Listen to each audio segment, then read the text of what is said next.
Good job. Hey, wait.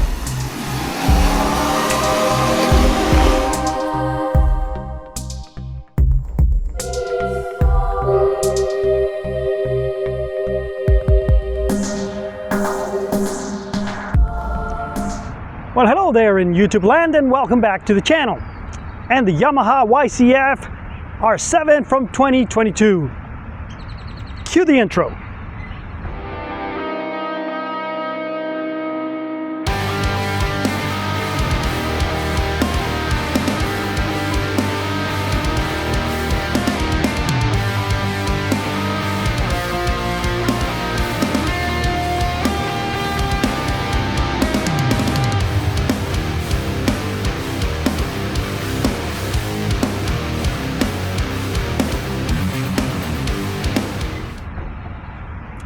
So today we're gonna do the full review. So I'm gonna add all the reviews that we've done so far. We're gonna talk about different things about this bike. Now this bike, I love this bike. That's the first thing I have to make clear. It is an awesome bike. I've had it for almost 2 years now, and I put on the clock, let's see how many miles. 11,596 miles on the clock. And most of those have been commuting and also some twisties and a little bit of touring. It's not a touring bike. It's pretty uncomfortable. That's one of the things that I have to say. I mean, compared to the naked bikes I used to own and the cruisers, this is the first sport bike I had. Now some people say, well, it's not the most uncomfortable sport bike. I don't know. Sport bikes are uncomfortable, so yeah. But it's not that bad. I mean, I can handle it, and it's a fun bike to take to work every day. You feel like you're going on a go-kart, like in a Mario Kart every day, but on a motorcycle based. So it's fun. Yeah, that's the whole point about this bike. It's fun. All right, so let's talk about, well, why I love this bike so much. Let's talk about the things I love about this bike. Things that I love about the YZF-R7. And I have a top 5. You know the drill, right? So number 5, coming in at number 5, it is the engine.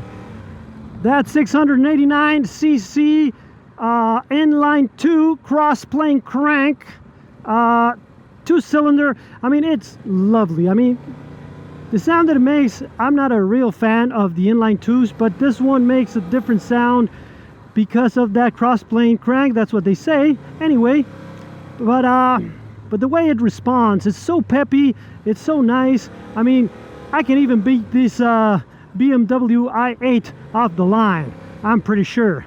Especially if he is gonna be stuck in traffic and I'm gonna be filtering. So, check you later, dude. So anyway, yeah, that engine, I mean, it just, let's see if we can get out of this traffic so we can give it a little bit of beans and enjoy that engine, which comes in at number 5.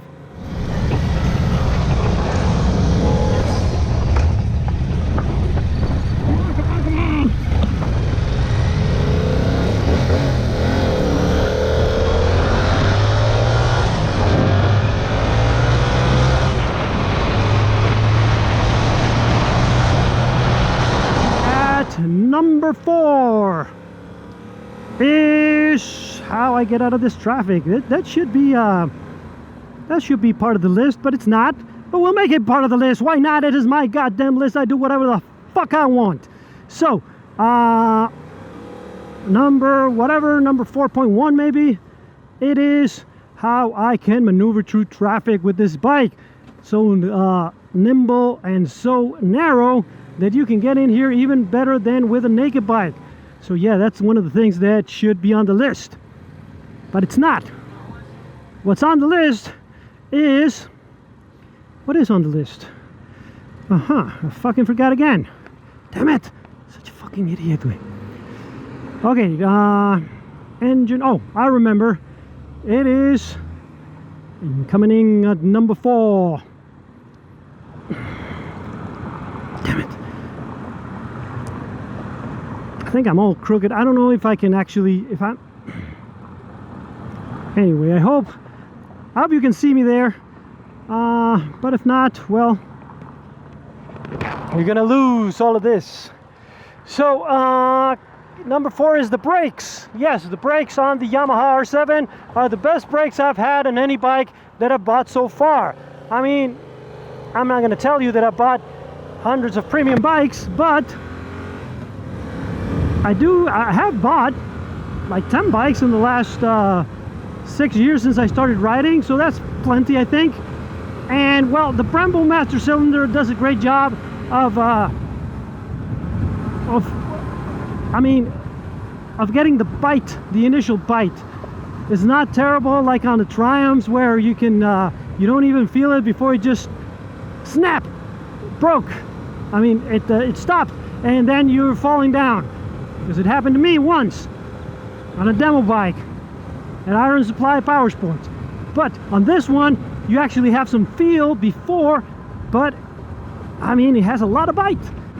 It stops the bike no problem, and this being a nimble bike, it stops on the dime. It's awesome. I love the brakes on this bike.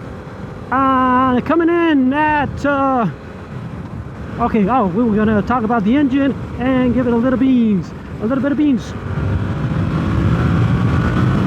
Yeah, that was a terrible idea. You should never pass on the right on a green light, because people can be coming up from there and you will be ramming them straight on. But it was fun anyway.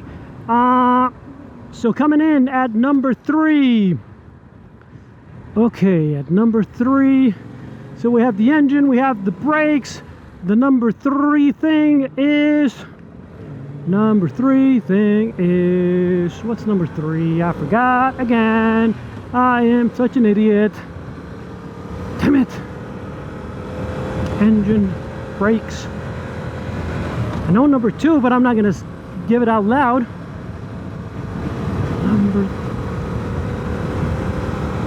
Coming in at number 3. Something. It's obviously not the dash. It is not the mirrors, and not number 2 and number 1. Coming in at number 3. Well, you know the deal. I have to stop and check my cheat sheet, because I forgot what is number 3. Oh yes, I forgot. I totally forgot, and it's not in the bike, so that's why I couldn't figure it out. But now I remember. And yes, it is something that is awesome on this bike. It is the price. Coming in at $89.99 MSRP, plus freight setup and all that stuff, taxes and title and license and all that crap and fees, whatever. It's still less than $10,000 for a whole lot of bike. It has the engine of the MT-07. It has a chassis that that is pretty nimble. It has the greatest looks of all the bikes in the world. And I forgot to close my jacket now, and I can't close it for some reason. I am too fat, maybe. Ah, damn it. Ah, que la chingada. All right. Oh, that was scary. I thought this dude was gonna go into my lane. Anyway, so number 2 is the price. Number 3 is the price. And yes, it's a bargain. I mean, you get a whole bunch of bike. Yeah, it has some budget stuff like the dash and maybe the back suspension, but we'll talk about that in a different video when we're going to talk about the things that I don't like. But this video is about things that I do love about this bike. So number 2, coming in on number 2 is the handling. Now the handling on this bike, on the twisties, is much better than you'd expect, but that's because of the chassis, because of the ergonomics, because of the tires, not because of the suspension, mind you, not the back suspension, but everything else. So you can, I mean, there is no way in hell I'm getting close to the level that this bike can get on the twisties. So it is one of those things. The handling, yes, it's great. You can really corner on this bike faster than on any other bike that I have. But my limit right now is myself, it's not the bike. So that's number 2. And what is number 1, you may ask? And that's a great question I may answer. And the number 1 thing that I love about this bike is the looks. The looks of this bike, I mean, it is gorgeous. The first time I saw it in the flesh, I fell in love with it. I could not wait to have this bike. That's why I put a deposit in 2 different dealers and waited for one of them to bring me the bike as soon as they can get it. And even though I wanted the black bike because, you know, I'm a sucker for a black bike. There's something about a black bike. But the blue, the Yamaha blue, well, you had to go with it. It's great. And now you can name it Blue Demon, and it will be the only blue bike on the stable. But yeah, even the little headlight in the center, which looked pretty weird. I thought it was gonna be ugly because I wanted to be just like the R6. But now that you get used to it, I mean, I love it. I think it looks better than the R6. Definitely looks better than the R1, and it looks better than the R9 because it doesn't exist. Now, no bike is perfect, so let's talk about the things I don't particularly like about this bike. So let's get into it then. Let's start with the 5th thing that I don't particularly love about this bike. And that has to be, well, the horsepower, or lack of. Now, I know exactly what I was getting into. I know that it was the CP2 out of the MT-07, that 689cc engine with a cross-plane crank, which is a great engine. But I knew it only had like 72 horsepower. I knew what I was getting into. I knew I wanted something that would compete with the SV650's V-twin. But when Aprilia's guys come and brag about the 100 horsepower that a 660 engine does, I feel it. I feel it right here. Yamaha, we need to do something about it, all right?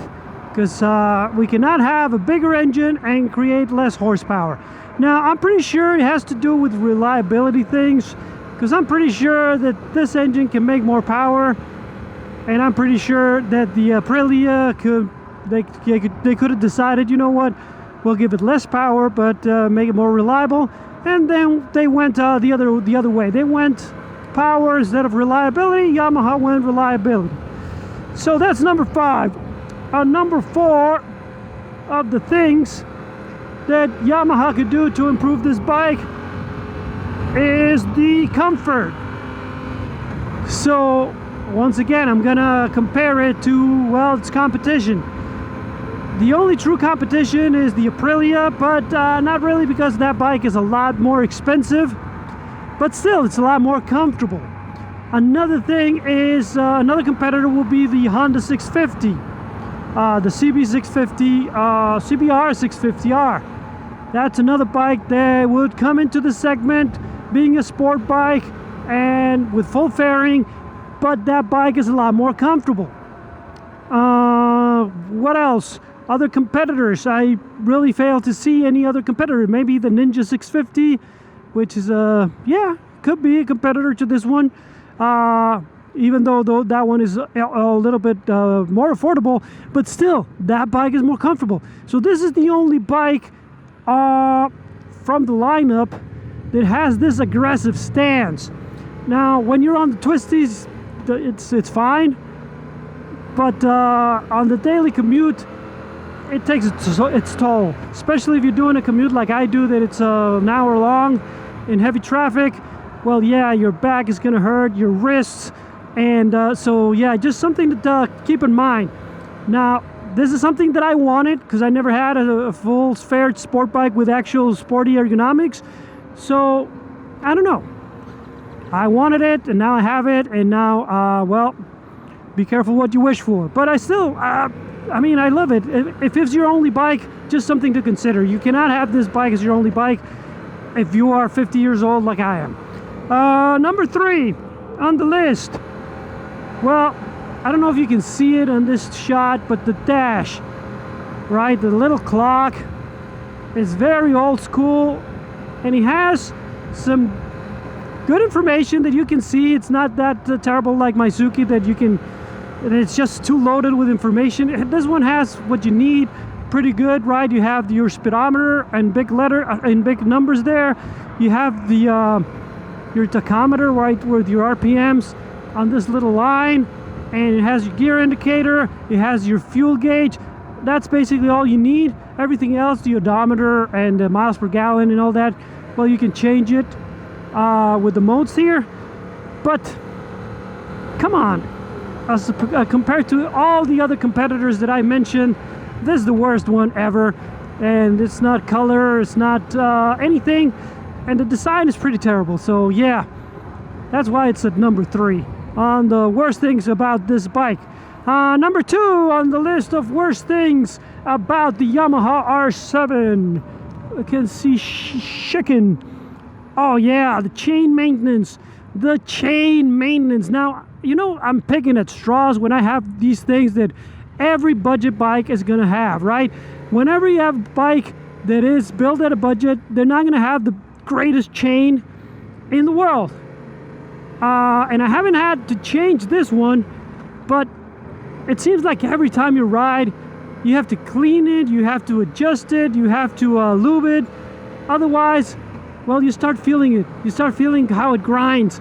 And that's one of those things that most budget bikes do. But I mean, this bike is almost $10,000 now. I would hope that they put a better chain on it, so that way you don't have to be suffering with that, because now you know what's going to happen with a crappy chain. You need to change it quick, otherwise you need to change the sprockets as well. So yeah, that's why it's at number 2 on these things that I don't particularly love about the Yamaha R7. And what is the worst thing about the Yamaha R7? Well, we discussed it before, guys. The back suspension, the rear shock on this bike is not really good. I mean, for everything that this bike is, as sporty as it is, as great as it is, as a great looker, as a great day-to-day rider, I mean, this bike would really benefit from a better rear shock, because this one is bouncy as hell, and that can be even dangerous when you're hitting the twisties with ferociousness. So yeah, the back suspension. And how does the Yamaha R7 handle in slow maneuvers? Now, once again, I have to remind everybody I am not the greatest rider, especially when I'm doing slow maneuvers, but let's see how this bike handles that. So far so good. Since it is very nimble and it has a lot of turning radius, I think I can move this bike a little bit better than I could Suzuki, and obviously better than Black Pearl. The Street Glide, being a big heavy bike, gave me a lot of trouble, but with Suzuki I didn't have a lot of trouble. I could maneuver it no problem, but this one even feels nimbler. Even though it has this sporty riding position, I can move it no problem. So the only thing is, well, you have to practice, because usually when you're going fast, you want to get your body on the position of the turn, and when you're doing slow maneuvers, you want to do the opposite thing so that the bike doesn't drop. But the friction zone on this bike is very easy. Obviously it's not as easy as with Suzuki with the low rev assist from Suzuki, but I really don't have a lot of problems moving this bike in small spaces. Now the only problem is when I reach the end of the handlebars, since they're in a sporty position, you can reach the tank, and that could be a problem because you can't really maneuver more than that. So that's one thing that you have to keep in mind when you're riding a sport bike. But as you can see, I mean, this bike is pretty nimble. It is very lightweight, so yeah, no problem. You can do an O-turn. Not just a U-turn, but an O-turn. So, Yeah, and another thing that helps this bike out is the tires. I don't have the stock tires, which were good. I have the Power 5s from Michelin, and they are great. I love them to death. These tires work great in all types of conditions. So yeah, as you can see, I can maneuver this bike no problem. Let's see if we can do a U-turn in a couple of spaces. I really doubt it, but we'll try it. Let's see. Nope. Just like Suki. No, I think, oh, I spoke too soon. I think Suki did a better job than this one. And how does she, Blue Demon, or Blue Demon, as I nicknamed her, how does she handle the rain?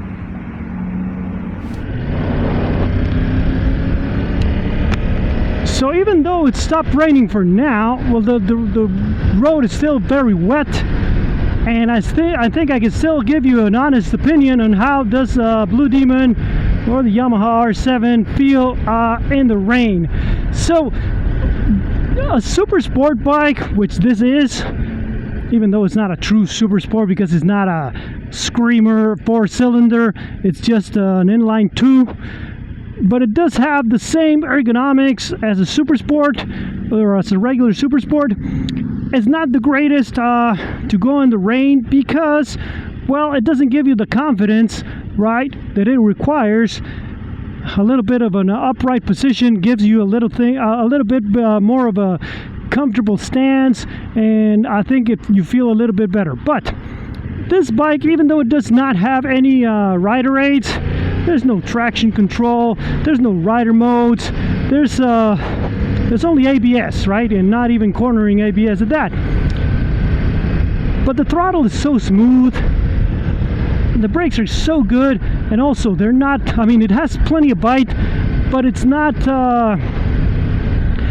like terrible that you're gonna hit the brakes and the bike is gonna stop on a dime and you're gonna fall on top of it. Everything about this bike is smooth. Even though the bike has a lot of character, I mean, it's very torquey, but it's not snatchy, right? So that's the best of both worlds. You want a bike that is torquey, but not snatchy, that you can actually feel control of what you're doing. So riding in the rain with this bike, it's really no problem. Now, I did change the tires, and oh, it started raining now. So now we can actually talk about how it feels in the actual rain, not just on a wet road. So, yeah, as I was explaining, the ergonomics of the bike, they don't provide you with the most comfortable and easy position, but I mean, it's fine. The things that I enjoy about riding this bike in the rain are gonna be, as I was explaining, the smoothness of the throttle, the smoothness of the controls, right? Even the shifter and everything works perfectly. I would love to incorporate a quick shifter that Yamaha does have for this bike, but since it's only a quick shifter and not a blipper, it doesn't have the downshift option. I think it's $200. I feel a little bit too much, especially since I'm not planning on keeping this bike forever. I mean, I love it to death, but it was just my introduction to sport bikes, right? And I do want something a little bit bigger in the future, so I'm not gonna bother with that. But I did change the tires.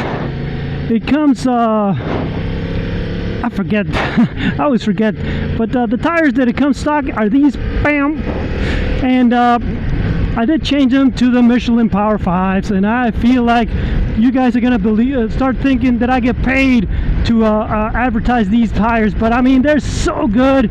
They are pretty awesome. I love them to death, and they give you a lot of confidence for riding in the rain. I mean, you can move the bike from side to side, and you don't feel like you're gonna get in trouble and the bike is gonna lose grip.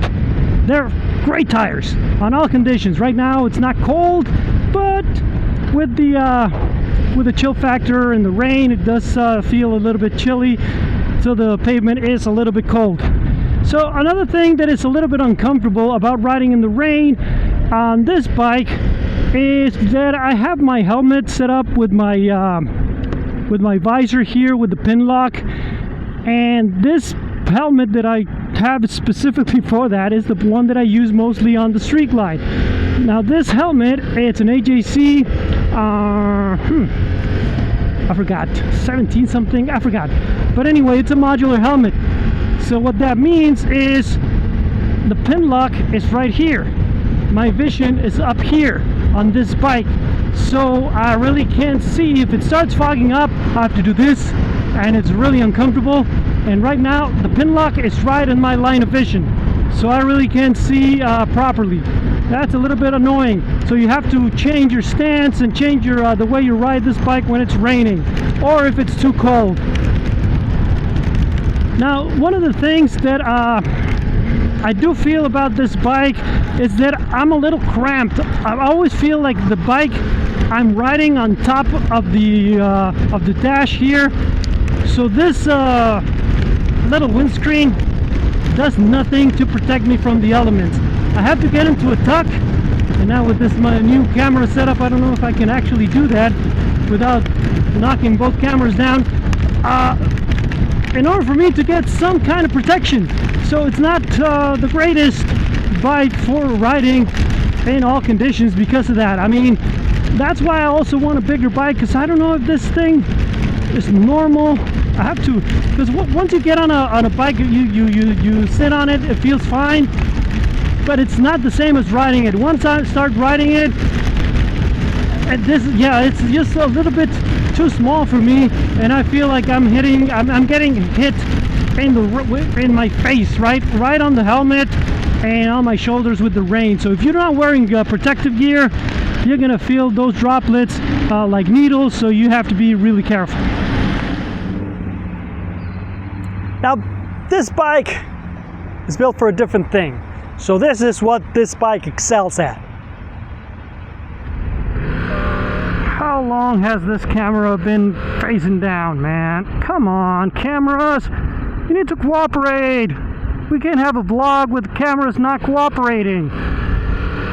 But I mean, look at this view. This is beautiful. This is such a beautiful road that we just found.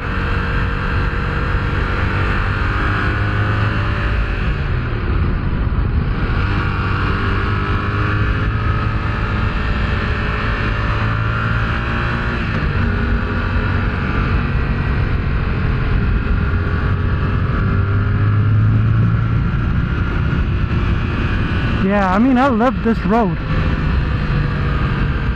Stop ahead. Alright. It's a good thing that they signaled this one, not on the other one, like the other one that we had a great turn and then boom, nothing.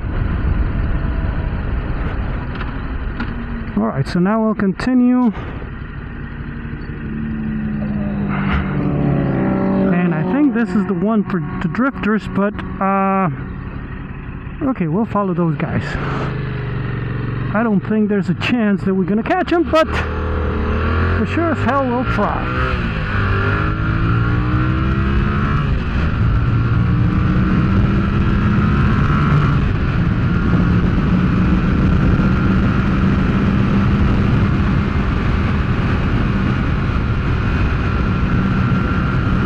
And we did catch him.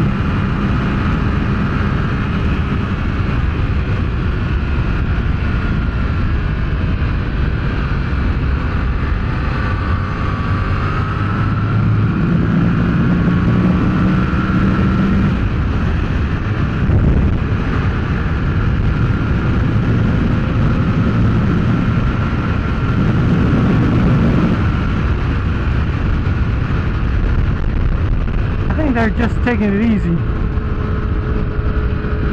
So otherwise there's no way we'll catch them. I think that's a CBR 600 or 1000.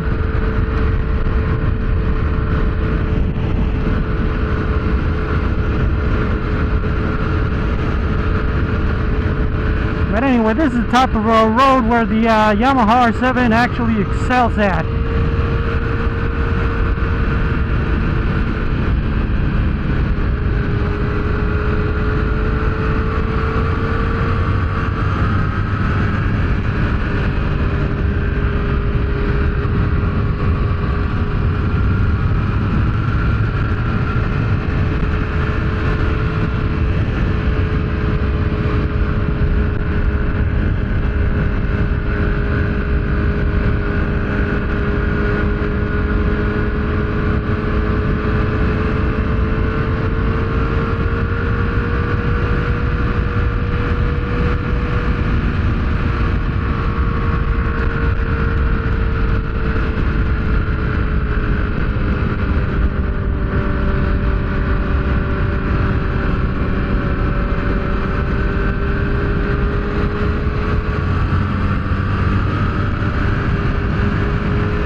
where the Yamaha excels.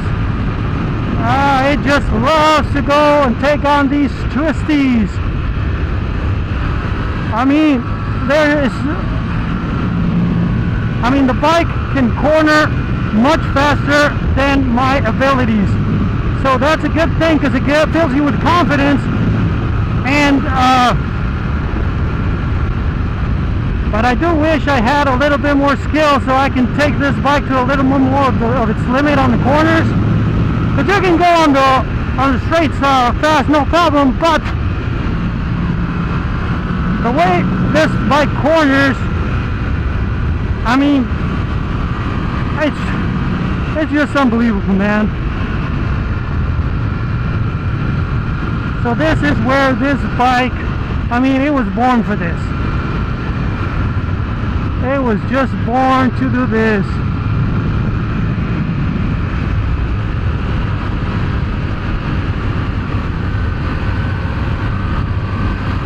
It just loves it. Loves it! And I'm not even giving it the full throttle because, well, you don't need to. Not on these turns. I mean, you can, and if you want to, but I don't want to, because I don't want to get into trouble. I just want to enjoy myself and feel a little bit of wind therapy. But yeah, I mean, I do hope that this thing is recording and that the cameras are recording this, because I love this road and I love the way this bike handles this road. We got run into some traffic, so we're just gonna have to wait here for a while until we find a place to pass. Oh, we could have passed right there, but I don't know, I can't see after that bump. If somebody's coming up there really quick, I'm not gonna be able to see it, so better take it easy. You better not risk it, because it's not worth it.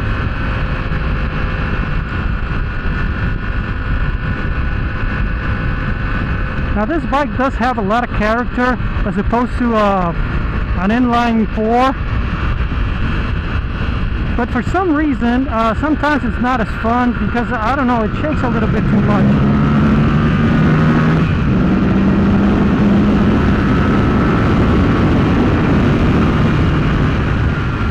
Ah man, this is just, but even, I mean, that little vibe, it's worth it. It's worth it. Believe me.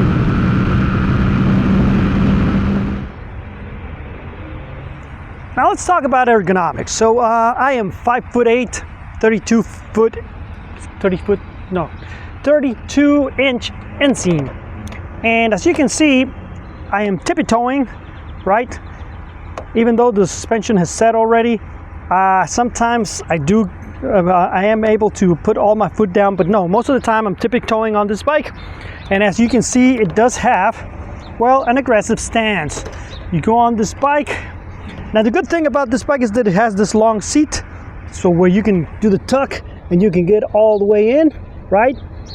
Let me just set the bike here so you can see exactly what I'm talking about, right? You can go on a tuck and have this thing here to mount my camera. Sometimes it gets in the way, but not all the time, so it's fun.